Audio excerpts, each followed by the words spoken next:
23 வருடங்களாக வியாபாரம் செய்து வராங்க. குறிப்பாக பாக்கு இலை தட்டை தயாரித்து விநியோகம் செய்து வரும் பிரியா கடந்த 4 ஆண்டுகளாக மிக வெற்றிகரமா இந்த வியாபாரத்தை செய்து வராங்க. எப்படி பாக்கு இலை தட்டுகளை இப்படி அழகழகா உருவாக்கணும்ன்ற எண்ணம் உங்களுக்கு வந்தது?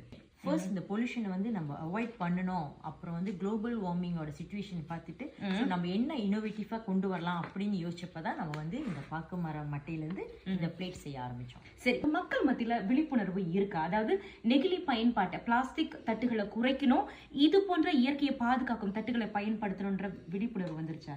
மக்களுக்கு வந்து ஒரு 50% வந்துருச்சு.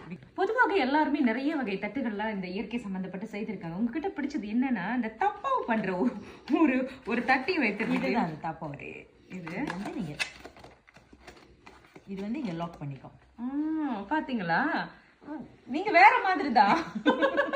இதெல்லாம் நாங்க பாத்திருக்கோம், இப்படி எல்லாம் நாங்க பார்த்துட்டு இந்த இயற்கையிலேயே பொருட்களை தயாரிக்கிறோம் அப்படின்னா இயற்கைக்கு எந்த ஒரு பாதகத்தையும் ஏற்படுத்தக்கூடாது.